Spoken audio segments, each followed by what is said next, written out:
बिस्मिल्लाहिर्रहमानिर्रहीम। आज हम पढ़ेंगे सेल थ्योरी के बारे में कि व्हाट इज सेल थ्योरी और सेल थ्योरी को सबसे पहले किसने प्रपोज किया है।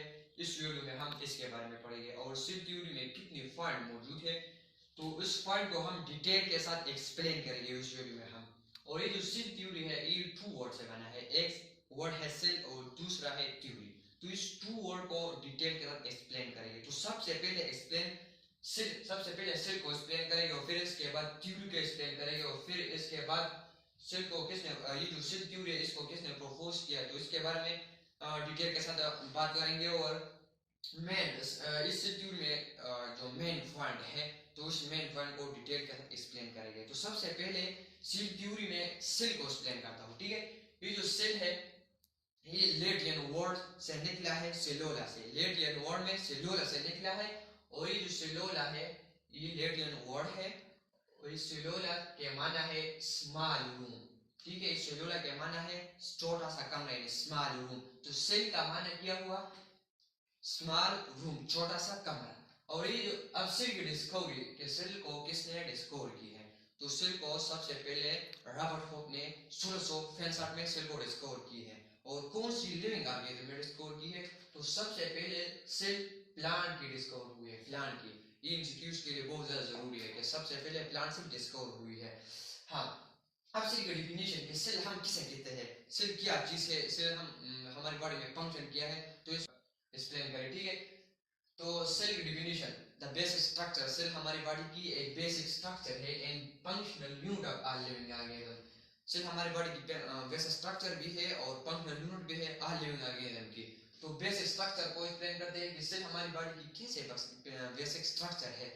ये टू सेल हमारी बॉडी जो है ना, इन ये स्पर्म सेल और एग सेल, हमारी बॉडी टू सेल से बना है, एक है स्पर्म सेल और दूसरा है एग सेल। ये जो स्पर्म सेल है ये मेल रिप्रोडक्टिव सेल है और ये जो एग है एग सेल ये है फीमेल रिप्रोडक्टिव सेल। ये दोनों जब इन दोनों के दरमियान जब फर्टिलाइजेशन होती है, फर्टिलाइजेशन, तो फिर इन दो सेल से जाइगोट बनती है, जाइगोट। और फिर जाइगोट में जब डेवलपमेंट होती है तो फिर जाइगोट से एम्ब्रियो बनती है और फिर एम्ब्रियो से पूरी ह्यूमन बनती है। तो ये जो हमारी बॉडी है इन दो सेल से बना है, एक है स्पर्म सेल और दूसरा है एग सेल, ठीक है। तो ये तो सेल की बेसिक स्ट्रक्चर था। अब सेल की फंक्शनल यूनिट, अब सेल की फंक्शन क्या है हमारी बॉडी में, तो सेल की फंक्शन जो है ना, जब सेल और सेल कंबाइन होती है, सेल और सेल, तो ये दोनों सेम सेल कंबाइन होती है तो ये टिश्यू बनाती है, टिश्यू। जैसे कि हम ब्लड को देखेंगे, जो ये जो ब्लड है ये टिश्यू है, ये एमसीक्यूज के लिए याद रखना, ठीक है, कि ब्लड टिश्यू है, ऑर्गन नहीं है। ये जो ब्लड है फिर इनकी ब्लड की कंपोजिशन जो है ना वो आरबीसी, फिर आरबीसी और डब्ल्यूबीसी सेल पर है। अब जो ये आरबीसी है ये तो सेल है, इनकी एक प्रॉपर फंक्शन है और प्रॉपर फंक्शन इनकी क्या है, कैरीज ऑफ O2, यानी हमारी बॉडी में ऑक्सीजन को कैरी करता है। और ये जो डब्ल्यूबीसी है ये भी सेल है और इनकी फंक्शन क्या है, इनकी फंक्शन है किलिंग ऑफ पैथोजन, यानी जरासीम की किलिंग करती है। ये जो डब्ल्यूबीसी है ये जरासीम की किलिंग करती है। तो ये दोनों सेल है, इनकी प्रॉपर एक फंक्शन है, ठीक है। अब टिश्यू और टिश्यू जब कंबाइन होती है तो वो ऑर्गन बनाती है, जैसे कि हमारी आई सेल से बना है, इनके प्रॉपर फंक्शन है। अब हमारी स्टमक, हमारा जो स्टमक है वो सेल से बना है और इनके प्रॉपर फंक्शन है। तो इस तरह से हमारी बॉडी की ये जो सेल है ये फंक्शनल यूनिट भी है, सेल हमारी बॉडी की फंक्शनल यूनिट भी है। अब ऑल लिविंग ऑर्गेनिज्म, सब लिविंग ऑर्गेनिज्म की फंक्शनल यूनिट भी है। अब थ्योरी को एक्सप्लेन करते हैं कि जो थ्योरी है इसके क्या माना है। थ्योरी, ये जो थ्योरी है, जब हाइपोथेसिस पर बार बार एक्सपेरिमेंट होता है और वो एक्सपेरिमेंट सही साबित होती है तो उन्हें हम थ्योरी कहते हैं। थ्योरी जब हाइपोथेसिस पर बार बार एक्सपेरिमेंट होती है और वो सही साबित होती है तो उन्हें हम थ्योरी कहते हैं। हाइपोथेसिस को हम उर्दू में मफरूजा कहते हैं। और फिर जब इस थ्योरी में बार बार एक्सपेरिमेंट होते हैं और ये थ्योरी सही साबित होती है तो फिर उन्हें हम लॉ कहते हैं, लॉ यानी कानून उन्हें हम कहते हैं। लेकिन यहाँ पर हम थ्योरी से ये माना नहीं लेंगे, यहाँ हम थ्योरी से माना लेंगे नजरिया, कि सेल के बारे में साइंटिस्ट के क्या नजरिया थे, कि सेल के बारे में साइंटिस्ट के क्या नजरिया थे। तो इन तो सेल थ्योरी को प्रपोज किसने किया है, प्रपोज तो सेल थ्योरी को सबसे पहले टू साइंटिस्ट ने प्रपोज किया है, एक है शेल्डून और दूसरा है श्वान। ये टू साइंटिस्ट था जिन्होंने सेल थ्योरी को प्रपोज किया है। ये जो शेल्डून था ये बॉटनिस्ट था शुआन था ये ज़वालुजिस्ट था। ये जो what is botany and what is zoology, botany क्या चीज़ है और ज़वालजी क्या चीज़ है।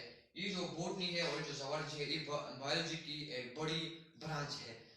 बॉटनी जो है ना इसमें हम स्टडी ऑफ प्लांट करते हैं, स्टडी ऑफ प्लांट। बॉटनी में हम study of plant. What is ये जो ज़वालजी है ये बायोलॉजी की एक बड़ी ब्रांच है। इसमें हम जो है ना स्टडी ऑफ एनिमल करती है, एनिमल की स्टडी हम इस ज़ूलॉजी बायोलॉजी के फील्ड है, इसमें हम एनिमल की स्टडी करता है। अब मेन पॉइंट यानी साइंटिस्ट के बारे में मेन नजरिए, सेल के बारे में साइंटिस्ट के क्या मेन नजरिए थे, तो इसको हम डिटेल के साथ ये एक्सप्लेन करें। ये जो मेन पॉइंट है इसमें हम इसमें सिर्फ और सिर्फ 3 पॉइंट सेल के बारे में साइंटिस्ट के सिर्फ और सिर्फ 3 नजरिए थे।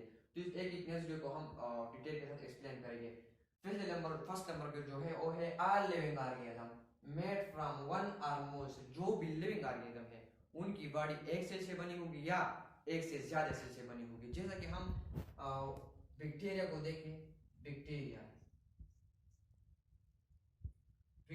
बैक्टीरिया एक लिविंग ऑर्गेनिज्म है और इनकी बॉडी सिर्फ और सिर्फ ओनली वन सेल से बनी है। इनकी बॉडी सिर्फ और सिर्फ एक सेल से बनी है। बैक्टीरिया की बॉडी सिर्फ और सिर्फ एक सेल से बनी है। बैक्टीरिया है बैक्टीरिया, ये इसको इसके बारे में कुछ इंपॉर्टेंट एमसीक्यूज है, इसको याद रखना। बैक्टीरिया को सबसे पहले एटनो डी लेवेनहुक ने जो है ना डिस्कवर की है। और कहाँ पे डिस्कवर किया, तो ड्रॉप ऑफ वाटर में बैक्टीरिया को डिस्कवर किया। ड्रॉप ऑफ वाटर में, पानी के कतरे में बैक्टीरिया को एटन डी लेवेनहुक ने डिस्कवर की है।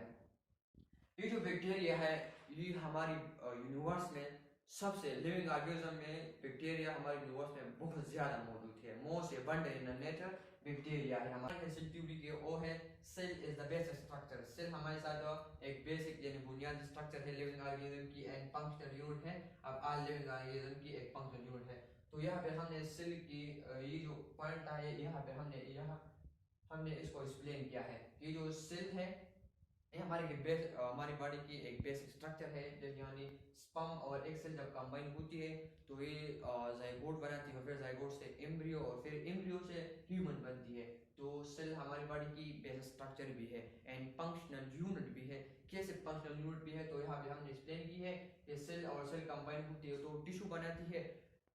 टिश्यू की एग्जांपल हम लेंगे तो ब्लड है, ब्लड हमारे साथ टिश्यू की एग्जांपल है। और ये सेल से बनी है आरबीसी और डब्ल्यूबीसी, और फिर आरबीसी और डब्ल्यूबीसी की अपना प्रॉपर फंक्शन है।